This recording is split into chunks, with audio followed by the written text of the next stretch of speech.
All right, so hi everyone. My name is Abby Currier and I'm the Community Engagement and Events Coordinator here at the History Center of Olmsted County. I'm so excited to see everyone on here tonight and I look forward to learning more this evening about vaccination during the American Civil War. Here at the History Center of Olmsted County, we invite people to gather, socially distanced of course, and explore and examine our past as we educate ourselves about the stories of Olmsted County in southeastern Minnesota. We are so excited that you have decided to join us tonight as we take a look at one of these stories. Tonight, we're going to have a presentation from Dr. Robert Hicks on the vaccination crisis of the American Civil War, a look at different vaccination techniques used to try and combat several smallpox epidemics in the mid-19th century. After his presentation, we'll have about 15 minutes for questions from the audience. During the presentation, feel free to drop any questions that you may have in the chat and we will try to answer as many of them as we can. But before we get started, I did want to just go over a couple of logistical things. For tonight, we are going to keep all of you muted so that we can listen to our speaker. Like I said, if you have any questions, please feel free to drop them in the chat and we will do our best to answer as many of them as we can at the end of the program. We may also drop some links in the chat throughout the night, so make sure you keep an eye on it. Anything that we put into the chat, we will be sure to send to you tomorrow, along with a quick survey about tonight's program. It should take less than 2 minutes to fill out, and we really appreciate all of your feedback. We also recommend watching this in presenter view, but if you want to see everyone participating Brady Bunch style, you can do that by clicking on the presentation view button in the upper right-hand corner of your screen. If you're joining us from an iPad, you may have to swipe a couple of times to change the view. We are recording tonight's program, so please keep that in mind. We are so excited for tonight's talk and hope that you will continue to join us for some of our future events, where we will talk about everything from Norwegian immigration to women in the world wars, to the history of wastewater, and just about everything in between. These events are one of the many great benefits of having a membership to the History Center of Olmsted County.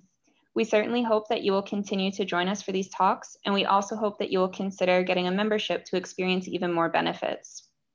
Tonight, we are joined by Dr. Robert D. Hicks, who is a senior consulting scholar and the William Malmese Chair for the History of Medicine at the College of Physicians of Philadelphia.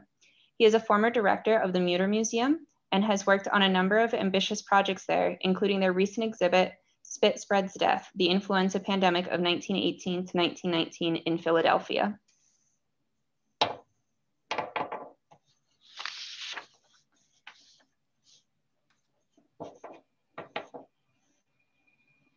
Okay, Abby, you seem to be done, so it's my turn. Yep.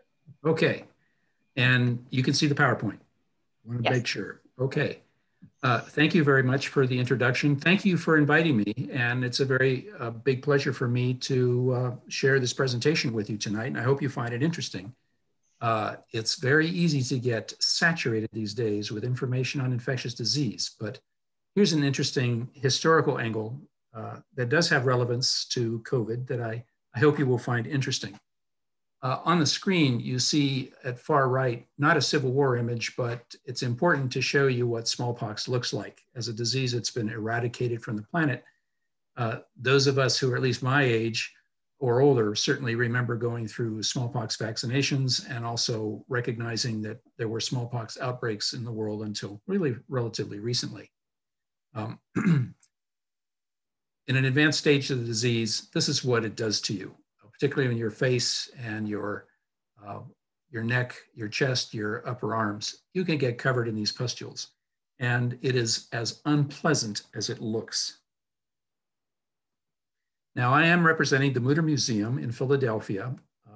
Mütter Museum is part of the College of Physicians of Philadelphia, one of the two oldest professional fraternal organizations in the country for doctors or physicians.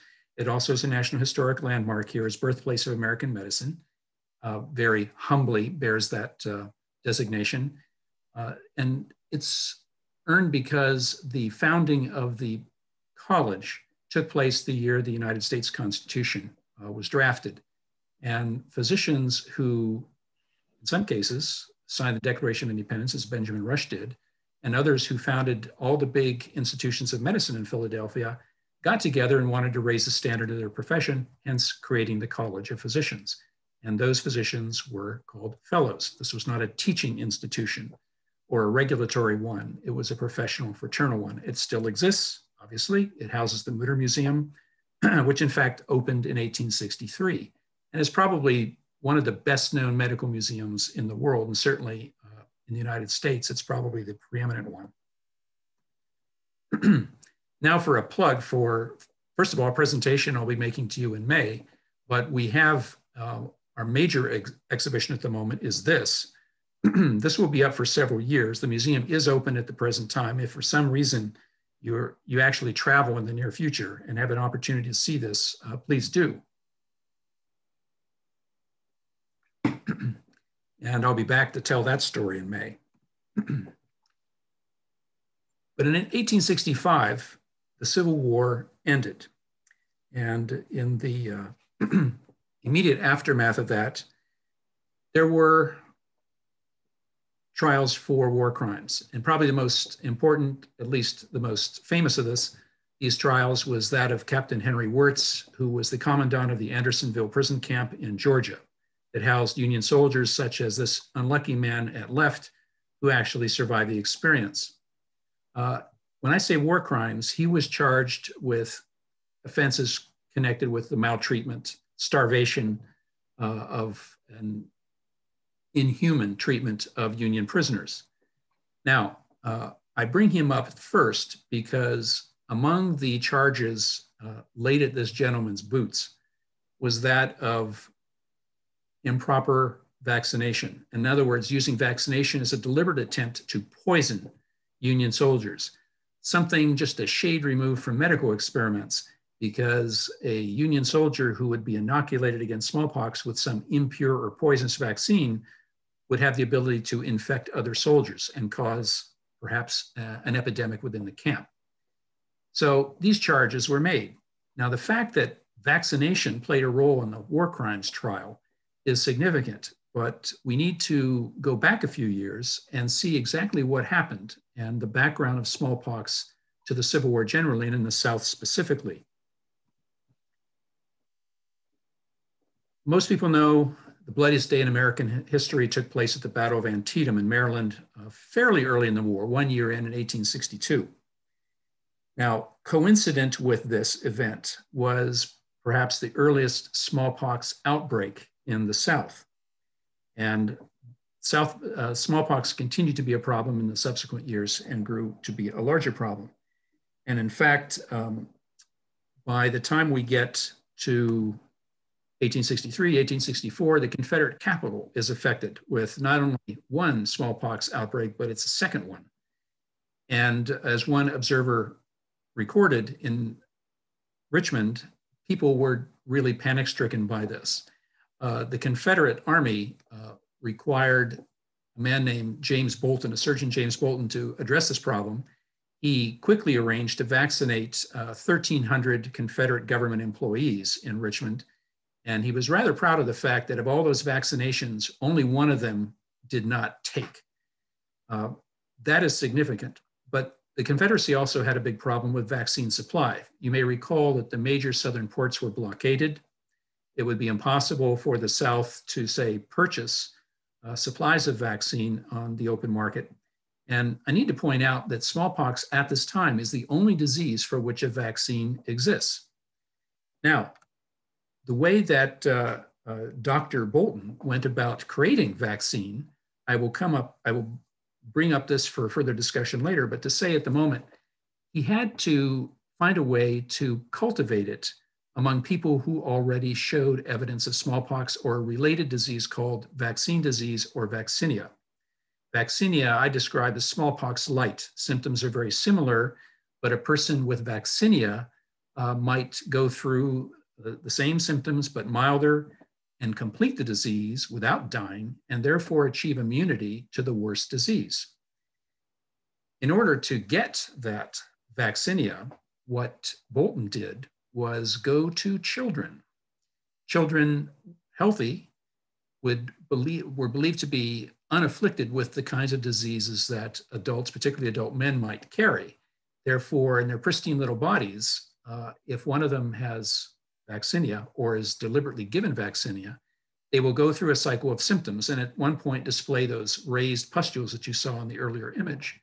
Those pustules can be drained of fluid or left alone, and when they turn into scabs and fall off, the scabs could be harvested and used for vaccine. Material prepared from the lymph, the substance in those pustules, or from the scabs, can be mixed with water, ground up, and then inserted in a healthy body.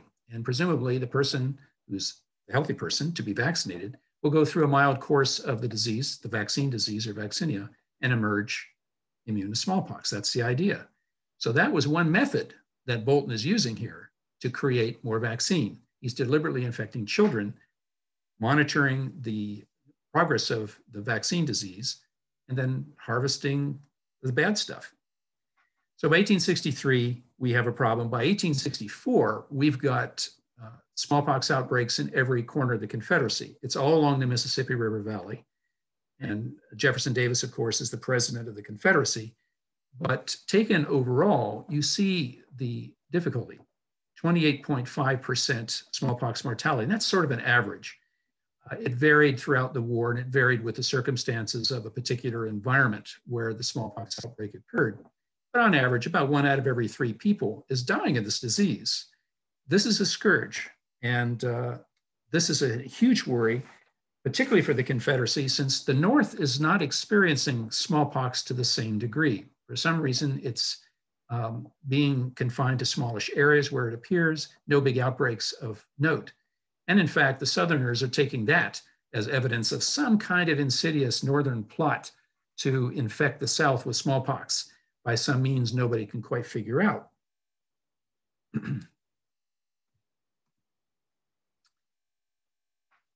Problems began to emerge as soldiers in the Confederate Army get vaccinated. Now, it can't be ascertained that every doctor vaccinating a Confederate soldier is doing it exactly the same way as every other doctor. Also, despite a regulation that requires vaccination of new troops, not every soldier is getting vaccinated. And even soldiers coming into the military may be asked, have you ever had smallpox? In which case they would have survived. If they survived, they'd be immune to the disease. There's such an urgency to get anybody in uniform and give them a musket that the Army isn't really too concerned about their health history. Well, this man, Private Smith, turns out to be a standout in this regard. He ends up getting 2 vaccinations. And it was not uncommon for people to get more than 1 vaccination. They figured if 1 vaccination is still kind of iffy, you don't know if it's going to take or not, let's get 2. And that'll help make it almost 100%. So people would use that as a backup process. Now, if you were vaccinated and started to go through those symptoms, you'd begin to see sores appearing near the vaccination site. And a particular kind of sore, those pustules go through a specific growth process, umbilicate it's called, where there's a depression in the center, the outer rim of the circular pustule is raised. A doctor is supposed to monitor its color, for example, make sure nothing else is getting in there. And the lymph in there can only be taken at exactly the right time if it's going to be effective, for example. So the doctor has to be very observant. Well, this particular guy was vaccinated in both arms, but in addition to the sores that you expect to appear, other things were happening. Ulcers began to appear. Even the vaccination caused ulcers on the arm, or the pustules, are misshapen. They're not smelling right, as you see here. Pus is emerging, which is certainly a sign of some kind of infection. So what is going on here? Is this just an anomalous fluke with this particular soldier, or is it happening to other soldiers?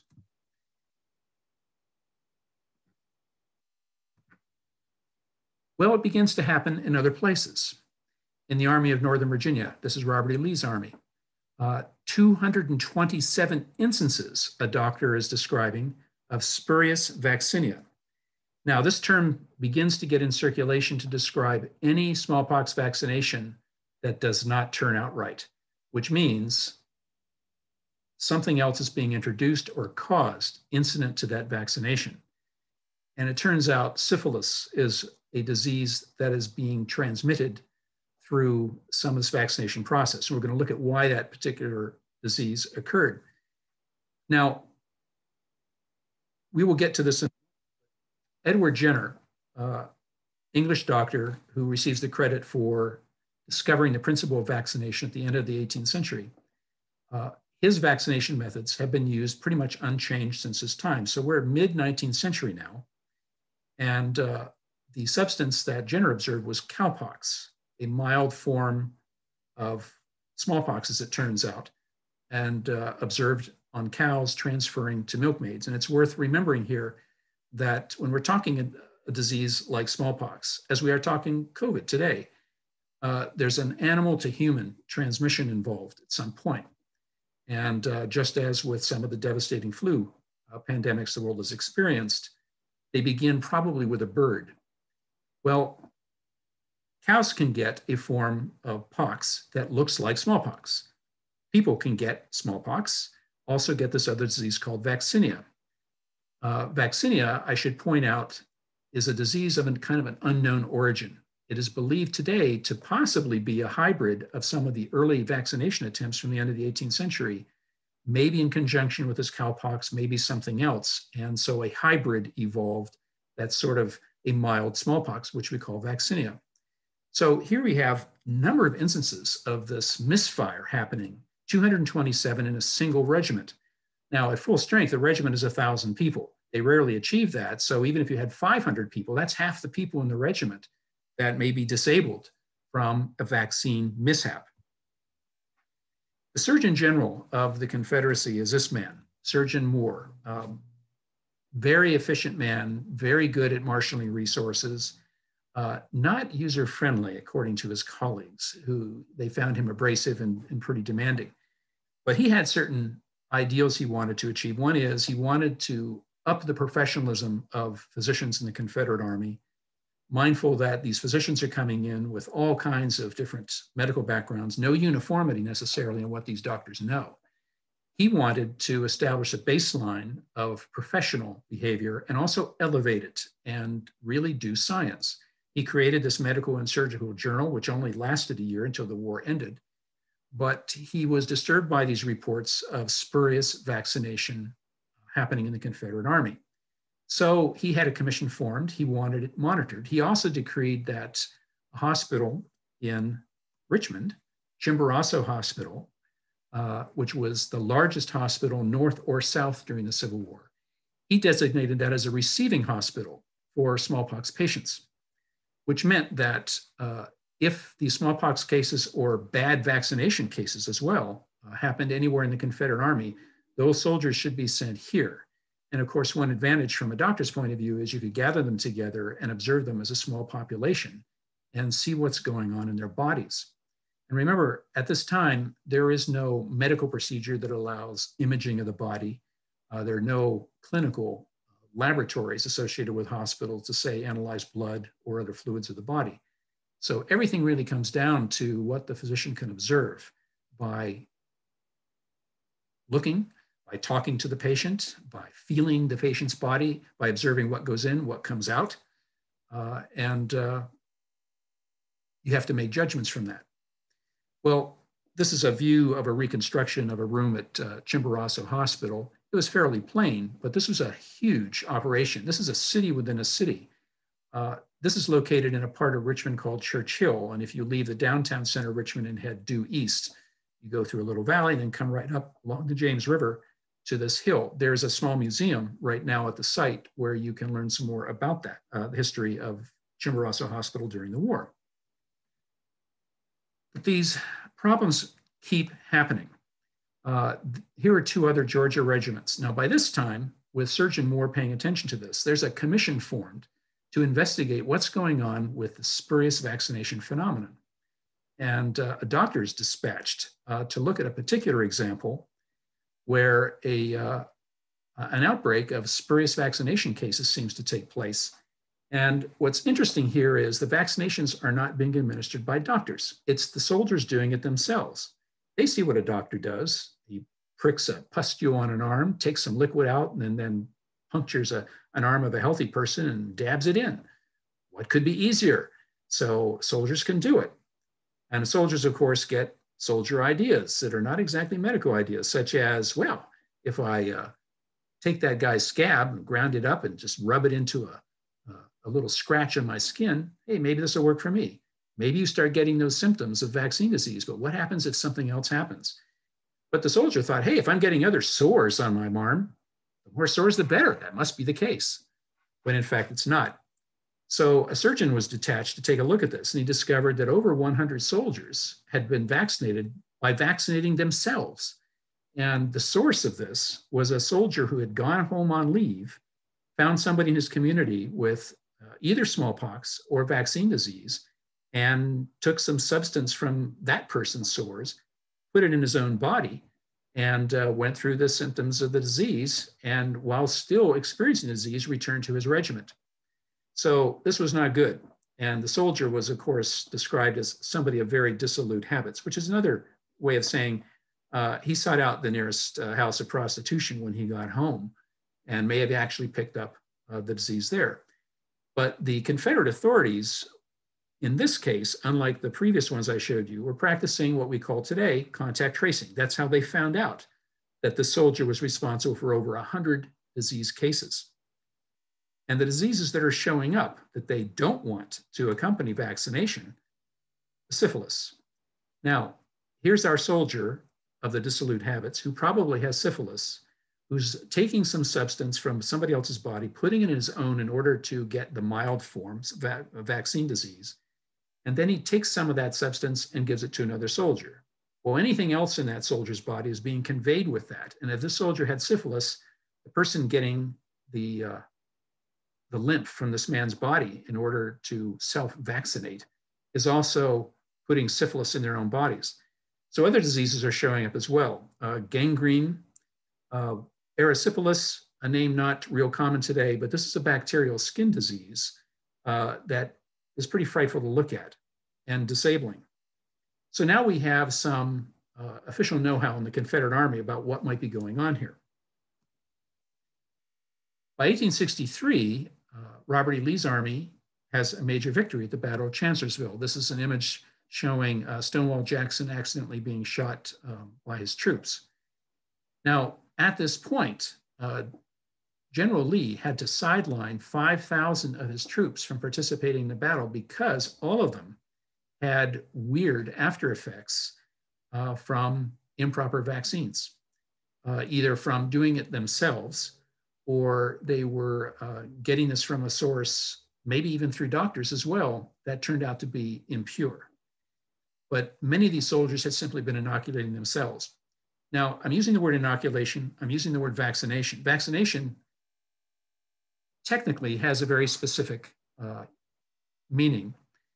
Inoculation we use today and have used for a number of years to refer to, in smallpox cases, where people have taken the lymph or the scabs from smallpox victims and then use that to insert into a healthy body in the hope that the new body will undergo the symptoms in a milder way and come out surviving it, but also immune to smallpox. Vaccine originally meant the substance taken from the cow, cowpox, and injected into a human in order to give them the mild course of the disease. As I said, vaccinia, cowpox is a mixed bag. We don't actually know what vaccinia is or was at this time, even though it's in all the medical literature. The doctors at the time tended to use the word vaccination and vaccine a little bit interchangeably with inoculation. Vaccine and vaccination seem to be the preferred terms. So let's take a look at smallpox just for a moment. This is reckoned to be the most infectious, high mortality disease in human history. An exemplar of contagiousness, as a Civil War doctor described it. It's highly infectious. Even at the time, it was recognized even without knowing the precise nature of the virus that caused this and how it was transmitted. Doctors, well, lots of people recognized that simply proximity to people who had it is enough. Somebody breathing in your direction is enough to spew smallpox at you, and you could ingest it and get it. Now, variolation is an older term for that person-to-person transfer of harvesting the lymph or the scabs from a smallpox-infected person and putting that stuff into a healthy person. And that practice is very, very old. Europeans noticed that in North Africa and in parts of Asia, as far back as the 17th century, this was a known connection. You could use the substances from the pustules, the scabs, and inject them into healthy people. Or I shouldn't say inject them. All you had to do was abrade the skin and not even go deep enough to cause the blood to flow. That was considered by Civil War physicians to be bad news. You wanted to keep the blood out of it. Just skin deep, just a very shallow abrasion and get that stuff in there, and that should be enough to do it. Infection is a word that is being used at the time. Virus is also being used by Civil War doctors to refer to some unknown but very small communicable thing of whatever nature that seems to go from person to person. Now, in assessing vaccination, a candidate for vaccination, the Civil War doctor, the Confederate surgeon, and by the way, all doctors in military service, North and South, were called surgeons, so I may use doctor or surgeon to refer to that person. But there's a lot of circumstances that have to be taken into account that determine how a person would just naturally experience a disease, also how they might experience that mild disease under the supposed controlled conditions of vaccination, such as what kind of work are you in? Where do you live? How old are you? What race are you? What's your upbringing? What do you eat? All of these characteristics were considered in sort of a holistic picture of a person's state of health and state of being to determine how they will experience the disease and how they will respond to vaccination. And a doctor is supposed to take account of all those characteristics.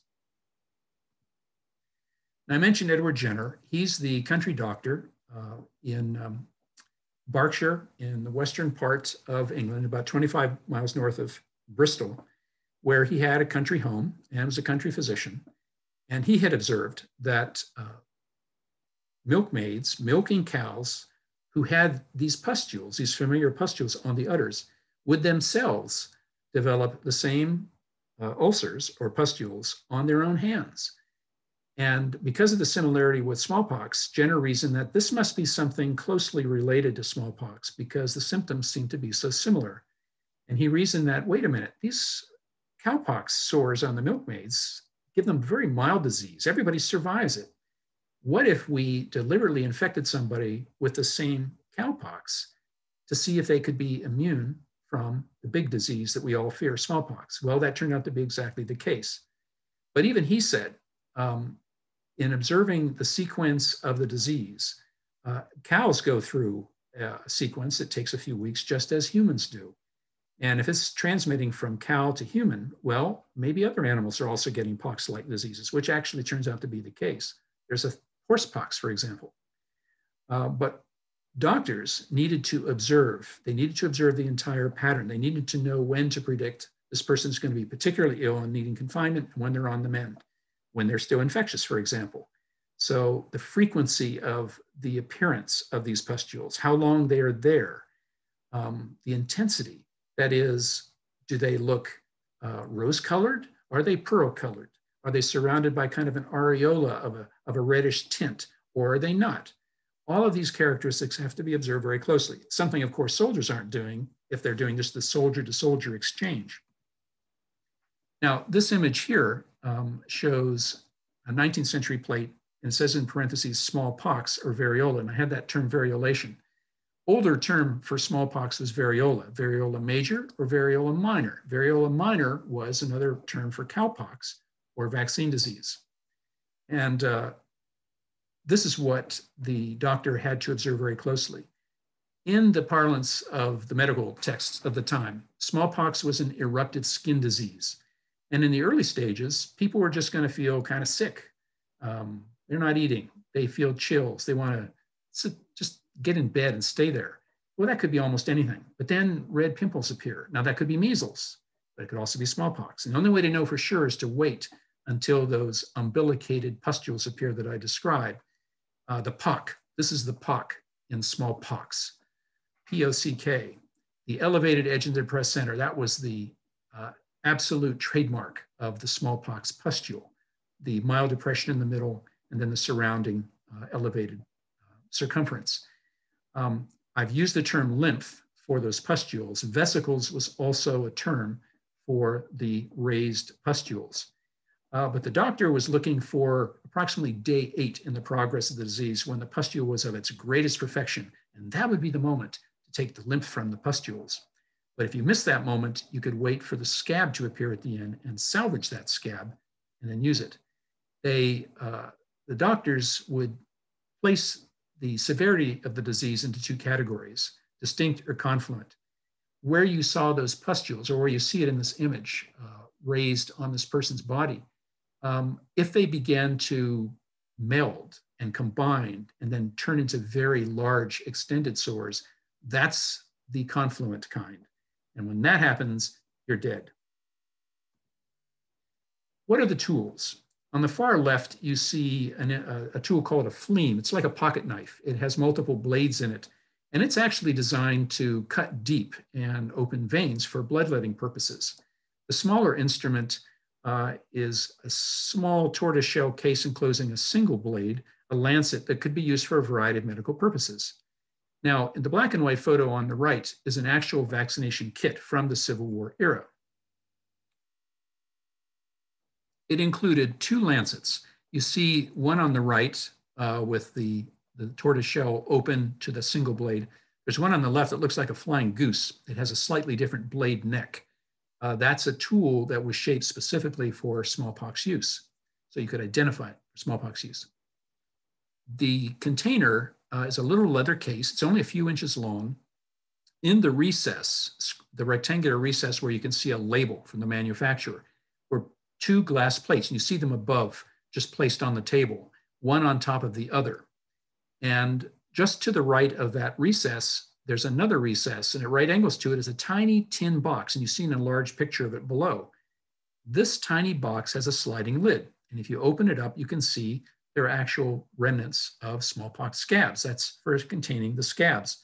The glass plates are for mixing the lymph that's taken directly out of the wound.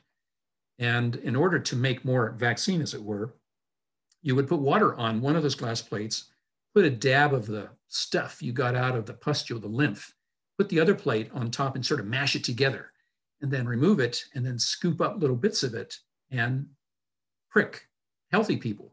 And so a little bit mixed with water goes a long way. And you might take the substance out of one pustule from one person, but it's good enough to inoculate the next 10 people before you run out and have to get more. So it's a little kit that allows you to make essentially the vaccine on the spot, or store the scabs and do the same thing later, where you crumble them up, mix them with water, and then you can inoculate a whole bunch of people.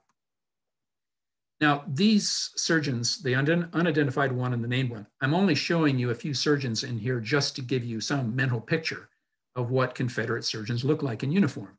These people don't actually play a specific role in my story. It's just for you to have somebody to look at and blame for the problem or sympathize.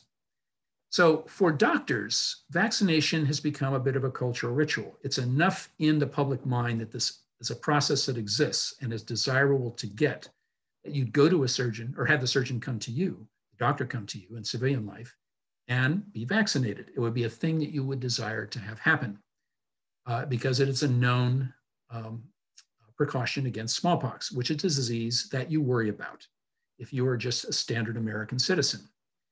But because of all those things the doctor has to take into account and observe in assessing the health of the person, determine exactly the right moment to vaccinate, determine exactly the right moment to extract lymph, all of this is doctor knowledge. And you share this with other doctors. This privileges you over civilians. When soldiers sidestep that and begin inoculating themselves, this is sort of an affront to a professional echelon. So doctors have a lot at stake here, not just to preserve vaccination as a controlled process that they understand and can manage, but also they want to make sure everybody knows we can do something that common people and common soldiers can't do. So there's a whole professional network here, and mindful of Surgeon General Moore and his interest in getting at the root of this spurious vaccination problem, he's sending communiques to all these Confederate surgeons, asking them for information and also giving them instructions and also telling them off, because he's forming an earlier opinion that whatever's going wrong with these vaccinations isn't the soldier's fault, it's a doctor's fault. What you see, this arm in the middle, is not a detached human arm, but it's an extremely good 19th century wax model in the Mütter Museum showing the pustules on the arm.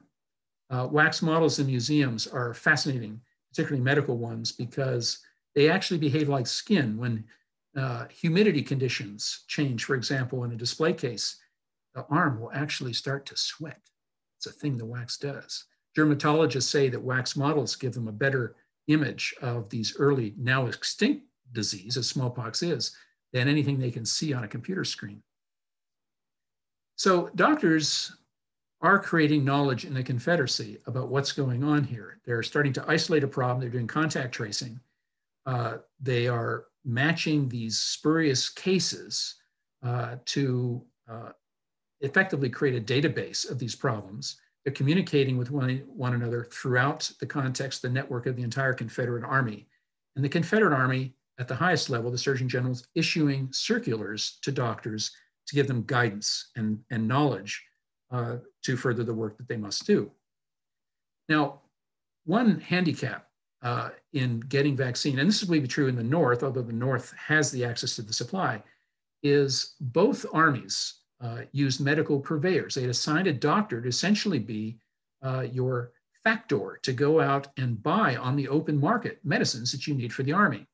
Well, your opportunities for doing that in the South are kind of limited. Here you have examples of ads that appear in the trade literature, the chemical trade literature of the era. And on the right-hand side, pure vaccine, French vaccine. I want to call your attention to one particular ad in the lower left, where it says vaccine virus from healthy white children and carefully selected with regard to purity and efficiency. And I will come back to that point about white children in a moment. So here's an example of one of the circulars issued by the Confederate Surgeon General. And by the time these cases begin to aggregate and Chimborazo Hospital is filling up with smallpox cases and impure or vaccination cases gone awry, he decides, all right, the only way to get at this problem is simply to tell all surgeons in the Army they must follow a very specific process, step by step by step. And that is the only way to ensure success and minimize the risk of these spurious cases. So for example, he's telling the surgeons, take one of your common lancets and break off the tip. And that lancet in your medical bag is going to be the only one from this point on that you're going to use for smallpox purposes. So that is one example of the measure. He also tells them very specifically, when you vaccinate, here's what you do with your left arm. Here's what you do with your right arm. With your left arm, have the soldier bare his arm up to the shoulder. Put your forefinger and your thumb over the deltoid muscle. Stretch that skin, make an incision with your right arm that doesn't go deep enough to bring up any blood. Put your little vaccine in there, the stuff that you've mixed yourself, presumably on those glass plates. Then release your fingers on your left hand and let the soldier go off. And then observe. Make sure you see that soldier over the course of the next 2 weeks, because if it takes, it's going to start running through the cycle. So that's an example of the kind of guidance that is now mandated throughout the Confederacy in order to get at this problem. And for Chimborazo Hospital, the Confederacy is introducing some new procedures, such as when a soldier does recover from vaccinia in the hospital and returns to the regiment, they must come back with a certificate that they have been vaccinated, or they're not accepted back into the regiment again. So the record keeping gets more precise and updated to reflect the need to track, do contact tracing when these problems exist, and to make sure that when soldiers recover, they're monitored, and to make sure that the vaccinations are also tracked. Now, this gets into an interesting problem for the Confederacy. Here you have a young government that has formed in rebellion against the United States. And of course, one reason they're rebelling is they don't like the way the federal government reaches into their backyard. Something we hear today, of course, and resistance we have among anti-vaxxers today and other people that simply see COVID as a political problem. Well, the Confederacy, Preston Moore, exercised a very strong voice. He may be the Surgeon General for the Army, but he's telling the civilian government, here's what we got to do.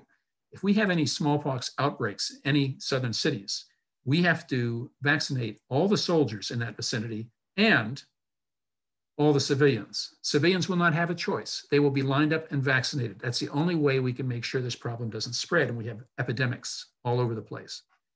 And he reinforces that all soldiers in the Confederate Army must be immunized. All recruits must be immunized. So this military intrusion into the civilian sphere caused some problems in the Confederate government. This seemed to be an overstep, but Moore pretty much had his way. And civilians complained, of course, about government overreach of the Confederacy. Now, this brings me back to the white children as sources of vaccine and Black children. I mentioned at the beginning, when Richmond had an outbreak, a surgeon had deliberately infected children with lymph and monitored the course of vaccine disease in children who would presumably be free of syphilis and other diseases that were showing up. And these pustules in these healthy children could be harvested and create a lot of vaccine. Well, the military decided to go at this with the right will, and mindful that the South was largely a dispersed population, rural population. Where else could you go to get isolated populations but plantations? Where do you find healthy children on plantations, or healthy enough children? Black children, Black slaves, also white children who live on plantations. So the Confederate Surgeon General sent around teams of doctors to deliberately vaccinate children and come back 2 weeks later when presumably the infection had taken hold and they had full-blown in blossom vaccinia cases, and then harvest that material and then come back 2 weeks later, get the scabs. So they were getting lymph and scabs from children.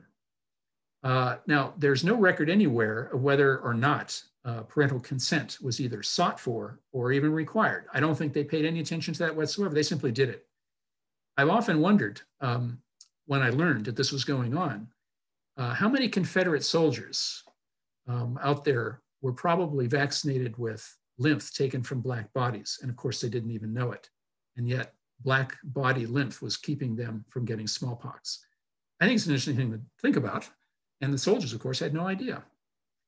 So there was also interest among both Confederate doctors and civilian doctors in the South about the health of Black people generally, because Black people are living in proximity with white people. Do Black people get diseases differently, manifest disease differently from white people or not? And there was certainly a belief prevalent in the Southern medical hierarchy that there were some very distinct differences between Black bodies and white bodies. So there was interest here. As you see here, a Negro hospital opened, and the two physicians listed here were very prominent Confederate physicians. So they're examining and treating Black people, presumably a lot of slaves, in a Negro hospital, as it says here. But they're also, of course, worried about how this bends in the direction of vaccination and vaccine production. So they use children. Now, here you have Surgeon Moore with a very clear idea in his own mind about the public health role of his office with respect to smallpox and any other virulent disease that could be controlled.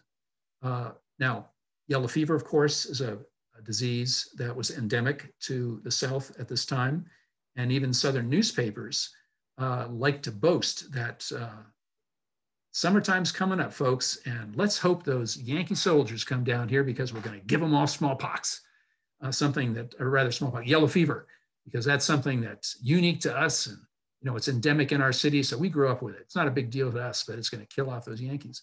Well, of course, smallpox is going to kill anybody, at least on average, as I said, about 28.5% of the population. In these outbreaks throughout the South, the mortality did vary in the Confederate Army, from about 1 out of every 5 soldiers stricken with the disease to maybe 1 in 14, depending on the environment, the circumstances, where the disease actually originated. But the public health role was sort of envisaged by Surgeon General Moore, but not fully embraced by the Confederate government. And had the Confederacy gone on longer, survived longer, there would have been some probably stiff legal soul searching about the degree to which civilians should be told what to do with regard to their health and the management of disease. But everything I have told you, all these records of the Confederacy, everything that Surgeon Moore was finding out through his own appointed team and the records of Chimborazo Hospital, all of this could have gone up in smoke because the Confederates torched Richmond just before the Union Army entered and captured the city. And that included the records that have been compiled on spurious vaccine cases. So how do I know about it? This man, Joseph Jones, he was a Confederate surgeon. He was trained at the University of Pennsylvania Medical School, and he was a diehard secessionist. So when the war broke out, he was one of the entourage of Southern medical students in Philadelphia that as a group went down to the train depot where train tickets paid for by the Confederacy were there for those students so they could be taken in the Confederacy and enlisted as surgeons in the Confederate Army. But unlike most surgeons in both armies, Jones had a very unusual role. He was not assigned, say, as a regimental surgeon. He was assigned as a sort of doctor at large, a fact finder, a problem identifier and problem solver. And he had compiled statistics, data on these spurious vaccination cases and compiled a report for the Confederacy. It went up in smoke in 1865. So right after the war, he became a faculty member at the University of Nashville Medical School. And he decided to recreate that report by correspondence. So he wrote to ex-Confederate surgeons all around the southern states, placed advertisements in papers for any Confederate surgeons who had had experience of these spurious vaccination cases to write him and describe the circumstances. So this report you see here, Researches on Spurious Vaccination, is the result. I think, and Abby, you can answer this question. I sent along to accompany my presentation tonight both a suggested reading list for anybody who wants to follow up, as well as a second document that's a flow chart on the vaccination process. And I also sent you an email with a link. Did you get any of those, and were those, was it possible to forward those to the people watching tonight? Yep. So most of the people watching tonight should have received a copy. If they did not, it will be in the follow-up email tomorrow morning. Okay. If you want to see this report yourself, there are versions online. The one in the Mütter Museum or College of Physicians Library has extra material that was published, but apparently was not placed online by these other organizations, including a report by Surgeon James Bolton, who inoculated all those people in Richmond, and talks about harvesting from children. So Jones assembled all this material. Unfortunately, for readability purposes, he was not a good synthesizer, not a good editor. He tended to just put it all there. But the data is there, and some of the reports are fascinating to read, first-person accounts by doctors recollecting their experience with this problem. Jones comes to some conclusions about how this problem seemed to take root, and he noted some circumstances. Now, this brings me back to Captain Wirtz again, because when the trial of Wirtz took place in 1865, and it was time to examine these claims about deliberately infecting Union prisoners of war with impure smallpox vaccines. Guess who was summoned as an expert witness against his will? Joseph Jones. And he had to tote in his what he could remember from his report, because he hadn't compiled the new one yet. And he had to testify. He was actually sent to Andersonville to inspect the conditions in the camp, and I actually filed a report on that. So he was an inspector of the camp and also the expert on the spurious vaccination phenomenon, and he was made to testify. Now, his testimony did not help incriminate Wirtz, but simply probably cast a pall, if you needed to cast an additional pall, on the atmosphere surrounding Wirtz and the prison camp. Since there was huge public interest in that trial and huge public opposition to ex-Confederates about the conditions there. Now, in Jones's report, he concluded a number of circumstances that seemed to favor the spurious phenomena that had been reported. Mindful that the doctors at the time could not actually isolate the virus in a laboratory, look at syphilis in a laboratory setting, and do the kind of clinical tracking that we can do now. But they had to rely on the symptoms that they could observe and describe. He did point out that soldiers who were already, for example, in poor health and maybe suffering from malnutrition, who may not have the bodily wherewithal to even withstand a good vaccine, would be particularly disabled if they got an impure one or if they did this soldier to soldier thing. He placed a lot of blame at the soldier to soldier idea that they could simply inoculate themselves. He wasn't particularly critical of doctors, but he did point out the Confederacy in its medical understanding was simply getting to a point by 1865 where they could get a good grasp on this problem and maybe stave it off for the future. And then, of course, that's the moment when the Confederacy crumbles. But the military control over civic life left a big question mark, to the degree to which the military could intrude to impose conditions on people's bodies and monitor and even manipulate people's health. And that's a question still with us today. If, for example, COVID gets worse, or we, God forbid, we get another pandemic in the next couple of years.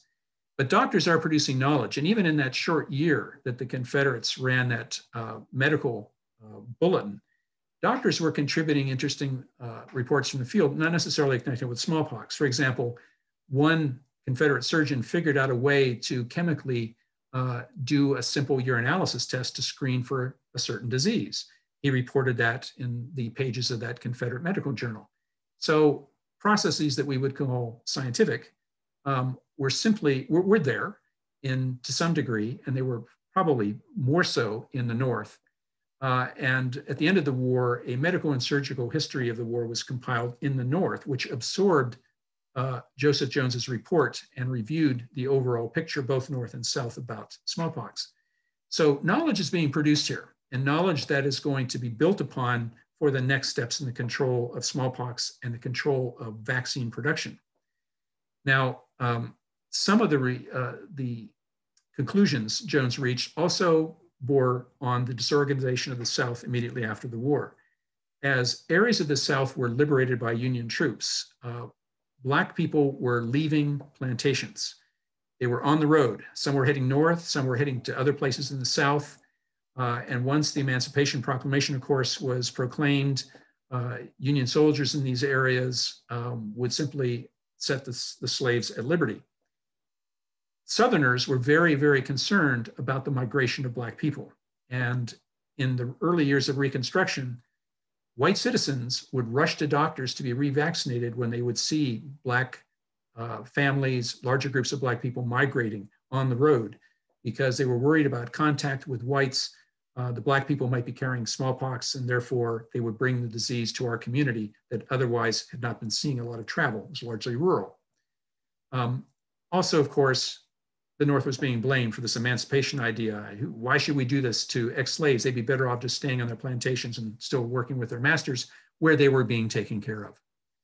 So the knowledge was being stabilized, and it had a very definite impact on what happened next in the world of vaccine production in the United States.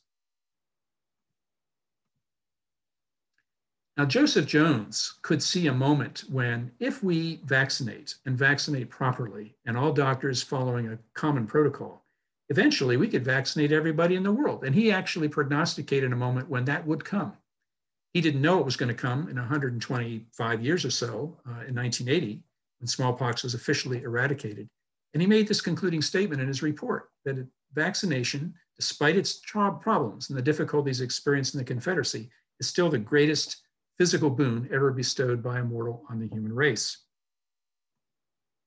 But it's not quite the end of the story. And just very briefly, in the Mütter Museum collection 5 years ago, I was showing a new employee around and was looking at a drawer full of bloodletting tools. And I discovered that case that I showed you earlier that had the vaccination kit with the little lancets and the glass plates and so on. And you see it in color at the lower right. And I pulled one and opened up the little tin box and saw the scabs. Well, if you're working in a medical museum collection and you see what might be scabs from either vaccine disease or smallpox, a disease supposedly eradicated from the planet, you don't want to keep this to yourself. So we had the people with the face shields and so on from the Pennsylvania Department of Health come. I had stayed behind on a field trip. The rest of the museum staff had gone, ironically, to Silver Spring, Maryland, to the Armed Forces Medical Museum, where they were looking at Civil War stuff. And I stayed behind, and I discovered we had all these vaccination kits. I went through this drawer and found out we had about 5 of these kits. And every single one of them had either scabs with them, or they had what you could clearly see was some sort of residue on glass plates. So within the hour, I had sent an email message to the curator who was at the other museum and said, guess what I found? And I was on conversation with the Centers for Disease Control. From the point of view of analyzing these early diseases and early vaccines, know that the Centers for Disease Control has never handled an example of a human disease that dates before the 1940s. So everything that we know about vaccination, smallpox in the 19th century and late 18th century, up into the early 20th century, is based only on what the textbooks say, what the accounts say. Well, what diseases were actually used for the vaccines? This is an interesting question, and now we have an opportunity to poke into this. So we sent our material to the Centers for Disease Control. They could only take the analysis so far, but we have colleagues in Canada at McMaster University, which has an ancient DNA center. So we went through the World Health Organization on this and sent the kits in their totality up to Canada for analysis. Now, I should say this was an interesting personal adventure because when I had gotten on the phone with the CDC that day, we very soon had a conference call that involved the Pennsylvania Department of Health, Philadelphia health officials, a lot of other people. And talking over my head, when everybody agreed, let's come down, get the samples, round everything up, take it to the CDC. They said, now, Robert, were you wearing a face mask when you did this? And I said, nope, but I was wearing gloves, as we do when we handle collections. And they said, well, gee, I wonder if you could get infected with a disease here. How about this? If you get any symptoms over the next week or so, just let us know. In the meantime, just go about your business. I said, okay, that's how we're going to do it. And by the way, I never got any symptoms of anything, although the curator of the collection still likes to remind the world that when I found all those kits, I removed them and I put them on a paper plate and took them to my office. And so I am the forever sole recipient of the Paper Plate Award for handling infectious materials, potentially infectious. In the last 13 or 14 years, samples of early vaccine or smallpox or vaccinia have shown up about 4 or 5 times, mostly in libraries, by the way. A good example, Virginia Historical Society, they put on display a letter from a man to his father enclosing a scab and recommending to the father, hey, mix this up, you can inoculate yourself, just like the soldiers did. And they put all this on display. And somebody walked through the museum, called the CDC, and the people in the biohazard suits came right on down and took all that stuff. Now, after all this time, you could ask, could this material even be infectious anymore? The thing is, the best recommendation is, the best assessment is, probably not infectious after all that time, but no one is willing to say that the risk is 0. So there is a risk, but it's minimal. Well, the work of the Ancient DNA Center came through, and they were able to resurrect the genomes in the 5 kits. 3 of those kits, it turns out, have had vaccine material that could be traced to women of European ancestry, probably living in the Philadelphia area. Now, none of these kits were connected to any other kit other than they've been owned by Philadelphia doctors who were members of our institution and donated them to the collection. So that's their only connection physically. The link that I sent Abby in an email is to a news article that appeared last summer when our scientific paper announced this discovery to the world. And you can read the news article about it, and there's an embedded link to the actual scientific paper if you want to take it that far. But I should tell you that the research is ongoing. We are now working with collections in other institutions. Now, nobody sterilizes early tools in medical collections, and they're impossible to sterilize anyway. So tools in collections can be assayed by the techniques our friends at McMaster have developed to actually glean DNA material.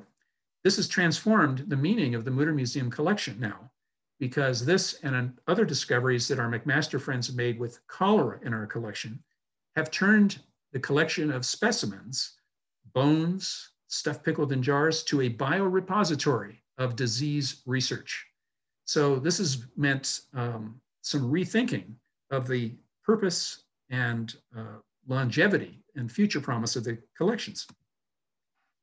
So how can science inform history? Well, as I said, we don't actually know what was used for vaccines, but what the analysis of our tools told us is that the vaccine apparently used in those kits, the stuff that generated by those crusts or scabs or the residue on the glass plates, has no relationship to any 20th century vaccine. And that means that the doctors at the time had identified something in a larger pox family. Today we call it the orthopox virus spectrum. Something there that apparently was good enough to ward off smallpox, but actually was fairly distant from that disease. So somebody discovered that it was effective and therefore harvested it from, in this case, European women and used it for vaccine. So it's heightened the mystery of what is actually used. Even Jenner himself describing cowpox. Was it really cowpox or was it something else? So this has opened up all kinds of questions looking at how doctors over time have managed to use smallpox-related diseases for smallpox inoculation. But as I said, the Civil War research conducted by those Confederate doctors did lead to some changes that informed probably the research we're conducting now on mid-19th century and later smallpox vaccine samples. In particular, shortly after the Civil War, humans stopped being used as a source of vaccine for smallpox. It turned out to be cows, and a particular breed of cows known as Beaugency cows. And out in Marietta, Pennsylvania, a place you have to really look for to find on the map, turned out to be one of the largest cow herd vaccine producing facilities in the country up until the mid-20th century. So the whole vaccine thing was removed from people entirely, which avoided the whole spurious problem. And from about the 1870s onward, it was all down to cows, all produced and managed through cows. So I want to thank you for this excursion. I see we're just past 8 o'clock. I have an essay on this subject that's in this book, which is also on the reading list should you want to pursue it. But I always like to conclude any talk on the Civil War with a picture that depicts the true cost of war. And this is what we get. This is not a smallpox infected man, but it's a man who lost both arms from a Confederate cannonball in his case, and lived a relatively short life post-war as a night watchman. Anyway, I will try to get my face on the screen now, but I want to thank you very much. I'm hearing thunderous applause. And we'll go to whatever questions that you might have. I'll try to answer them. So let's see.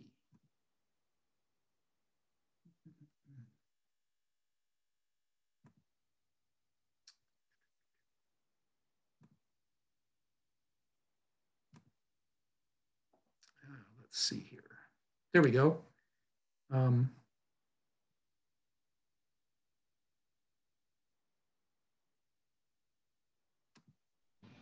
Sorry, I had to unmute myself. Okay. Do you have my face on the screen now, or? I do. Okay, good. So I don't have to worry about that. So our first question came in around 6:30 when we were first talking about contact tracing. And the question is, who did the contact tracing and were the results kept in a centralized location? The answer is Confederate surgeons. There were Confederate doctors who were detailed to do the investigation themselves. There was nobody else to do it. The medical infrastructure at the time in the military would have been the surgeon, the doctor. There would have been a hierarchy of doctor in charge, that sort of thing. There were also medical assistants known as hospital stewards, but you also had a network of people involved in the procuring of drugs and so forth. Even the Confederacy, as well as the Union Army, both had medical inspectors whose job it was to look into anomalies, make sure facilities are running properly and following the regulations and so on. There are no public health officials in these states that are stepping in there, so there's no civilian participation in this. And most states at this time don't have that kind of infrastructure anyway, least of all the southern states during the war. So it was doctors.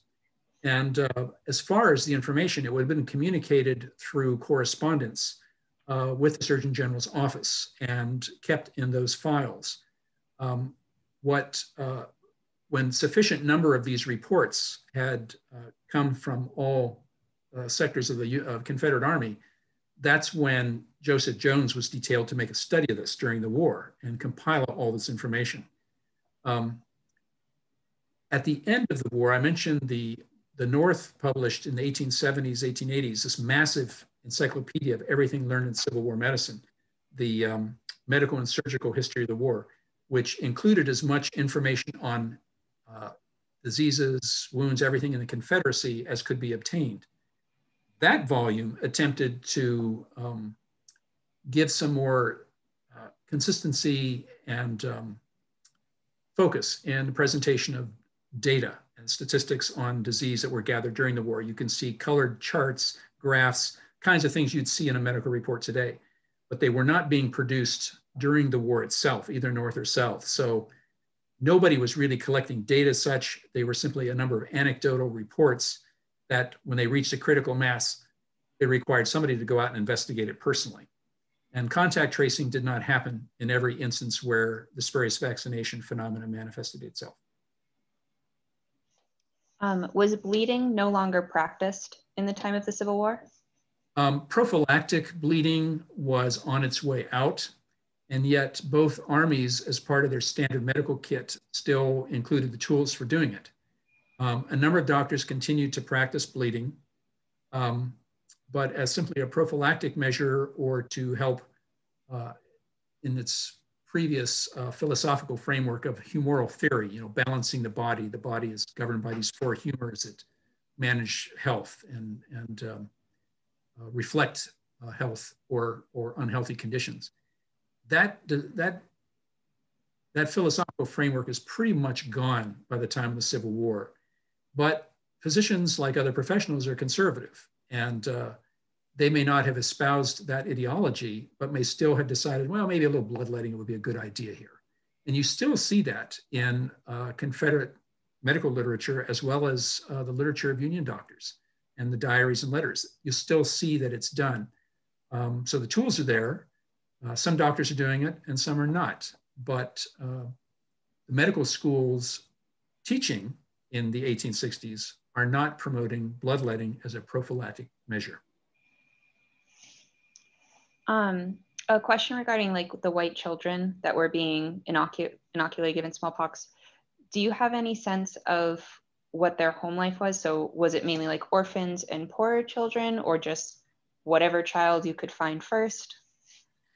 That's an interesting question. The ideal here was to find healthy children. And you notice that one vaccine ad that proclaimed vaccine from healthy white children. Mm-hmm. Anybody's guess as to how the provider of that vaccine was monitoring healthy kids. We just don't know that. And there's so little literature available on exactly how kids were involved in this.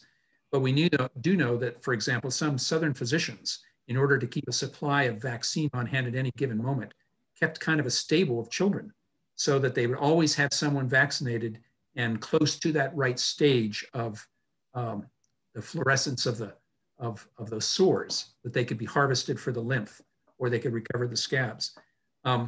It's quite possible that stuff was taken from kids that were malnourished, had other diseases, but the ideal in the mind of the surgeon was to get a kid who appeared to be healthy. And one way you would ascertain that is look at the kid's parents too, and look at the house environment. Remember, ideally, doctors are sort of profiling people holistically to gauge their health, engage the environment of health. But let's face it, it's wartime, and doctors are in a hurry and they're taking shortcuts. They're doing this both north and south, taking shortcuts. So children who may have had other diseases or certainly were suffering from poor health in other respects might have been candidates for vaccinating and harvesting their sores later on. Were any of the vaccinations done by the soldiers successful? It's possible. Nobody knows. Mm.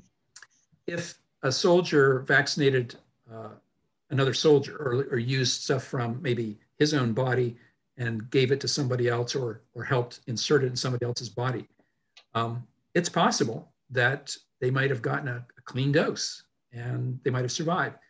But remember, that soldier is probably going to take his own knife and prick a sore and then prick it into somebody else's body. So there's no sterilization involved here, not necessarily clean tools. So the likelihood of a good outcome is probably rather minimal.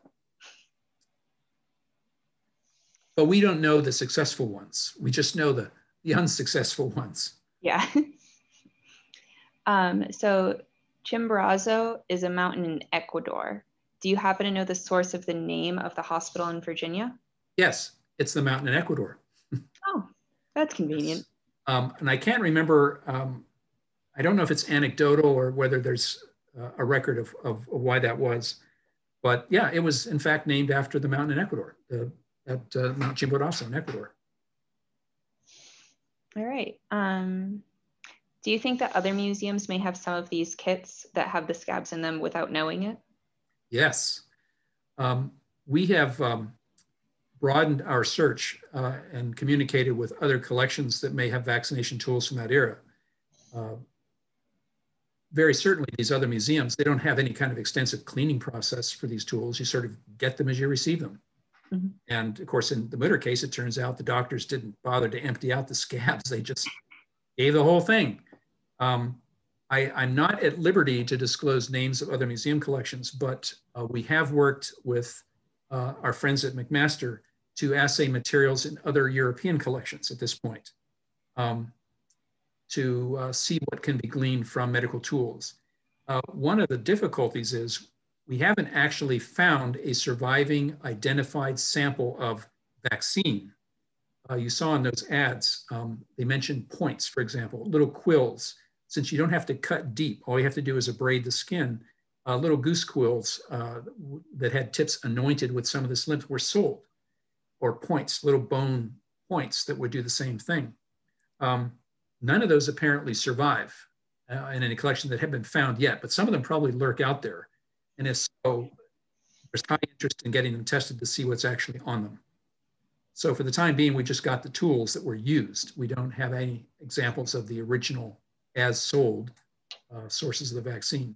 The earliest ones that seem to survive are close to 1900, not quite Civil War.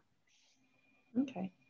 The DNA that you found in the kits, is that something that can be traced to like living descendants? Or is it just strictly the DNA of the virus? It's the DNA of the virus. I don't, you have to read the technical report to see if there's any discussion of this. But the best that could be done was to say, we know that the DNA that was recovered from our kits, the 3 genomes, traced to probably 2 women in the Philadelphia area of European ancestry. That was as far as they could take it. But remember, these are pretty degraded DNA samples. So one of the virtues of the techniques evolved by the McMaster University people is they've been able to do something that even the CDC can't do. They have a non-destructive method that is a kind of a wash technique that washes enough substance out of the samples or off the tools that can be assayed. But the DNA is heavily fragmented and incomplete, and it requires some work in the laboratory to create enough genome to say, we got it. I have visions of the DNA sequence from Jurassic Park where they're like plugging in the dinosaur DNA. Ah, yes. Yeah, right. That's the extent of my science knowledge. Okay.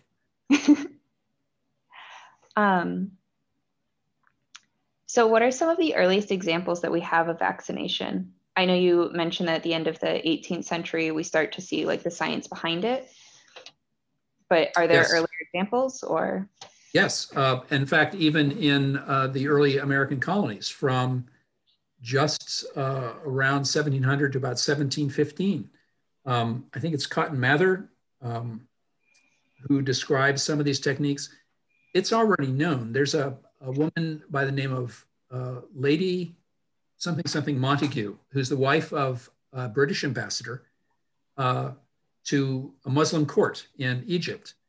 And she learns of this variolation practice where people with smallpox have had substances taken from their bodies, from their sores, and placed into healthy people to confer immunity. So that process is known and is in circulation. There's a lot of medical skepticism about it. Even at the time of our Revolutionary War, when George Washington takes command of the Continental Army, he does so when the British are holed up in Boston and the Continental Army is laying siege to Boston. And there's a raging smallpox epidemic going on in Boston.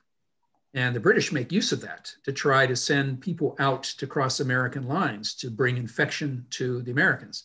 George Washington himself had undergone smallpox, recovered, and knew the dangers and understood how the disease worked.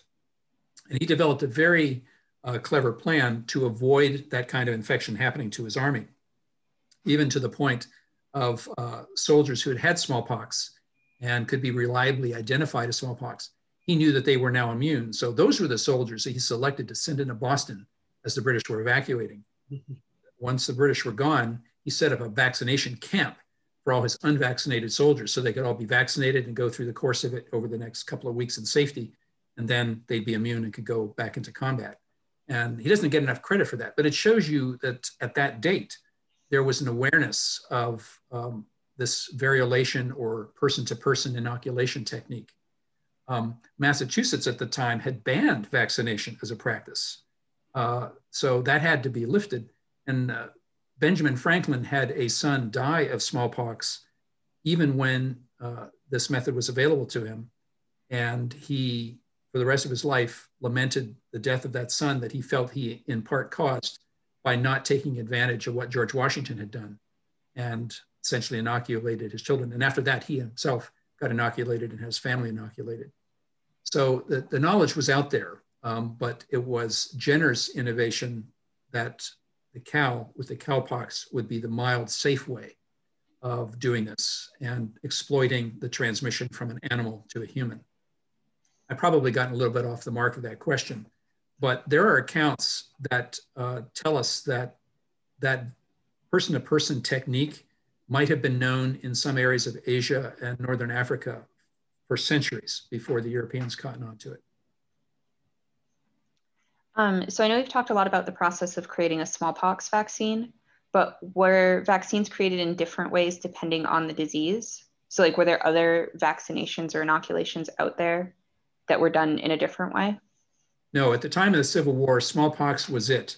And it wasn't until really getting close to the 1890s, end of the century, when we had other vaccinations appearing on the scene, like diphtheria, for example. But smallpox was it. It was the only one. But the idea that you could take a substance that appears to be a mild form of your target disease and place it in a healthy body, that idea was tried experimentally, but unsuccessfully by other doctors in the 1860s and 1870s. It took a while for it to get worked out. Okay.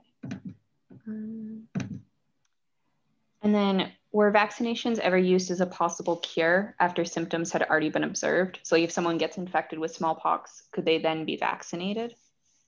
That's interesting. And Jones records examples of that where somebody already seemed to have smallpox and they'd say, well, it may be too late, but we're going to give it to you anyway. I think the prevailing opinion is it probably wouldn't have had much effect and it probably would not have diminished the full course of the disease. A better medical or scientific answer, I'm not really qualified to give on that, but it's a good question. And then do you have a sense of what the rate of death due to smallpox was versus like regular combat? You know, how big of an issue was smallpox for these armies? Well, I mentioned the example of Robert E. Lee having 5,000 troops at the Battle of Chancellorsville that had to be just sidelined because they all had problems connected with vaccination. So there were spotty issues like that that occurred throughout the war. Trying to think here. Read the question as you just gave it to me, because I think I'm going on a tangent and I want to address that question specifically again. Say it again. Do you have a sense of what the rate of death due to smallpox was versus combat? Okay. That's a bit hard to tease out. We know that overall,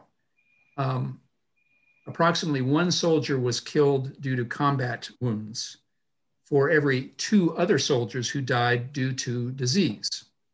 Now, smallpox in the South would have been a big part of that. And that ratio could vary with time and circumstance, but on the average, it was a 1 to 3 thing. Part of that actually is a success story because the war that doctors were watching as they entered the Civil War was the last war that had just occurred that involved a large amount of soldiers in European armies, and that was the Crimean War. And that was, of course, Florence Nightingale's moment. And Florence Nightingale, in addition to the work she did advancing nursing, also had laid the template for the hospitals that were, in fact, the template that was embraced by hospitals north and south in the Civil War. Nightingale's principles were actually followed in the construction of those. That is, ventilation, sanitation, all that. So at the worst moment in the Crimean War, the British Army was losing 1 soldier in combat to as many as 13 due to disease.